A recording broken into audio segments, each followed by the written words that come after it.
Sogdians were an ancient Iranian people who primarily lived in Sogdiana, a region in Central Asia. Their homeland is located in modern-day Uzbekistan and Tajikistan.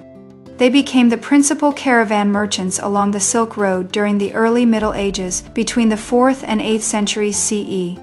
Their trading activities revitalized the Silk Road after the decline of the Han and Roman empires. Their commercial network spanned vast distances, with Sogdian settlements and trade outposts stretching from their homeland all the way into China and Mongolia. This broad reach allowed them to connect many different regions of Eurasia for trade. Sogdian merchants were renowned for their business acumen and linguistic skills. They often learned multiple languages to facilitate communication with different cultures along their trade routes. They were frequently described in Chinese historical records as being skilled traders who were not afraid to travel for profit. Chinese sources recognized them as merchants who prioritized making money, which drove their extensive travel. The Sogdian language became a common trade language, or lingua franca, along the Silk Road for centuries.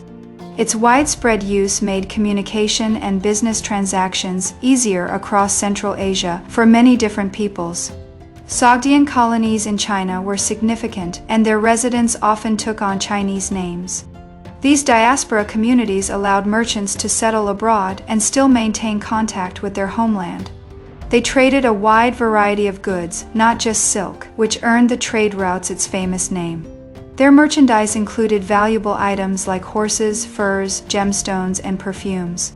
In addition to transporting goods, they also provided financial services for other merchants along the Silk Road. This included lending money and offering currency exchange, indicating a sophisticated economic system. Sogdians were vital intermediaries, connecting the Chinese empires in the east with the Sasanian and Byzantine empires in the west. They thrived by bridging the commercial gap between these major powers. The Sogdian diaspora in China became integrated into the administrative structure of the Tang dynasty. Sogdian caravan leaders, known as sabao, were incorporated into the Chinese bureaucracy. Sogdians brought different religions to China and other parts of Asia, including Buddhism, Manichaeism, and Nestorian Christianity. Their role as cultural bees led to a rich exchange of religious ideas. They were instrumental in the translation of Buddhist and other religious texts along the trade routes. Their fluency in multiple languages made them ideal for disseminating religious writings to new audiences. Archaeological discoveries, such as documents found in ruined watchtowers near Dunhuang, provide direct evidence of Sogdian trade. These ancient letters contain first-hand accounts of their commercial activities and networks. Excavations at Mount Mug in Tajikistan uncovered another significant archive of Sogdian documents from the 8th century.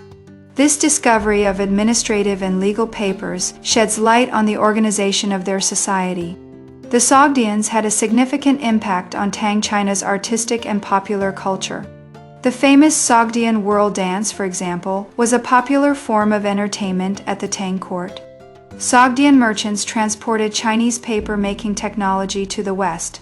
This technological transfer had a profound and lasting effect on civilizations further along the Silk Road.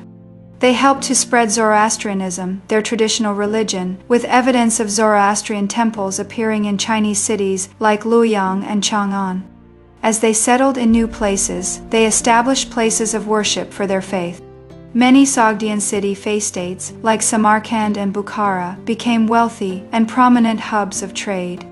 Their strategic location allowed them to prosper from the flow of goods and wealth.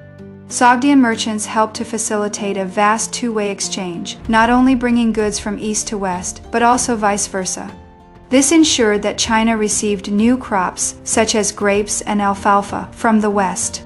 The Anlushan rebellion in the 8th century, led by a general of Sogdian Turkic ancestry, ultimately led to the decline of Sogdian fortunes in China. His uprising caused many Sogdians to be viewed with suspicion by the Tang dynasty. Their distinctive art, characterized by narrative murals and fine metalwork, blended different cultural styles. Sogdian artisans incorporated artistic elements from neighboring cultures, creating a unique visual tradition. The Sogdians were not politically unified and existed as a network of city-states rather than a single large empire. This decentralized structure made them successful traders, but also vulnerable to larger imperial powers. They established trade routes not only along the main Silk Road but also on supplementary routes, including the Fur Road to the north.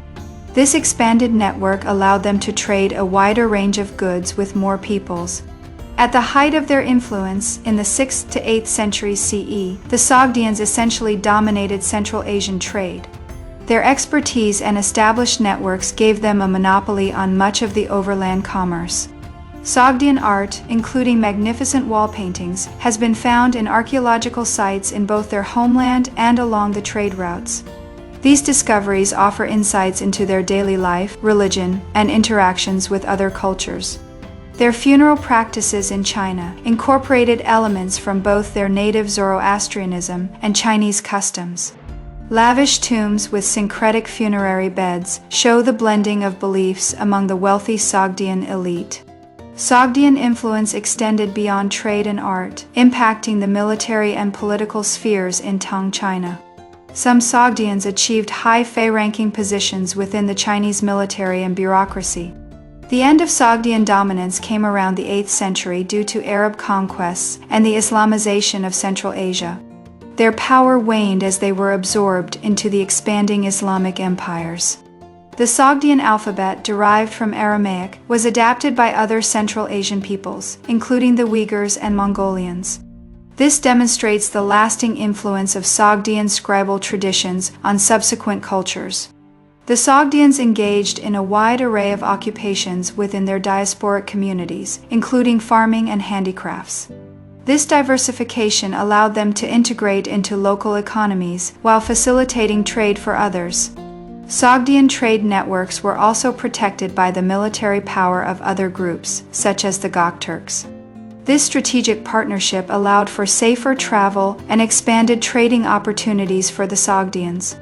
After the Anlushan Rebellion, many Sogdians in China were compelled to conceal their ethnic identity to avoid persecution.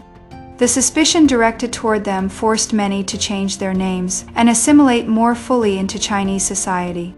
Sogdian diplomacy played a significant role in relations between the various kingdoms and empires along the Silk Road. They acted as mediators, ambassadors, and envoys, helping to negotiate treaties. The vibrant Sogdian cities like Samarkand were famous centers of culture, where merchants and travelers from different regions gathered. These urban hubs were a melting pot of different goods, languages, and ideas. Sogdian textiles and metalwork were highly prized and traded widely across Asia. Their artisans produced luxury goods that were in high demand among the wealthy elite.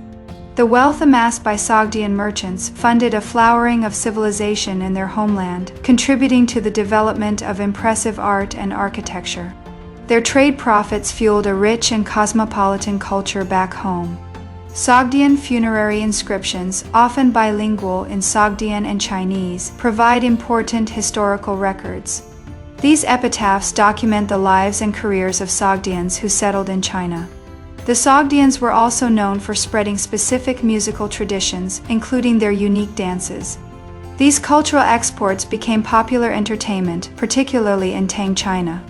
Their influence on the Silk Road waned following the rise of the Samanid Empire in the 9th and 10th centuries. The Samanids promoted the new Persian language, which supplanted Sogdian as a regional trade language. Sogdian merchants played a crucial role in the development and operation of the Silk Road's network of oasis towns. They established and maintained the commercial connections that made long-distance trade possible. Their ability to manage and move between different political powers without being a military superpower was key to their commercial success. The Sogdians focused on commerce rather than military conquest to achieve prosperity. Some of the last vestiges of the Sogdian language are still spoken today in a remote part of Tajikistan. The Yagnobi language is a modern descendant of one of the Sogdian dialects. The Sogdians are credited with helping to convert the Uyghur rulers to Manichaeism in the 8th century. This highlights their influence as religious proselytizers and translators. In their homeland, Sogdian society was characterized by a distinct hierarchy, even as they displayed a cosmopolitan outlook abroad. Their society was not strictly egalitarian, despite their cultural openness. The presence of Sogdian merchants was so pervasive that the people of Khotan sometimes referred to all merchants as Suli, which meant Sogdian. This demonstrates how deeply associated they were with trade in Central Asia. Sogdian art from archaeological sites, such as wall paintings, has helped historians understand their religious beliefs. For instance, it reveals syncretic blends of Iranian and Indian deities. Their expertise in organizing and conducting caravan trade was unparalleled for centuries. They were masters of navigating the logistical challenges of long-distance commerce. The Sogdians also facilitated the exchange of agricultural products, introducing new crops to different regions. This helped to diversify farming and improve agriculture across Asia. Despite their immense influence, the Sogdians faded from historical visibility and were largely forgotten for 1,000 years after their decline.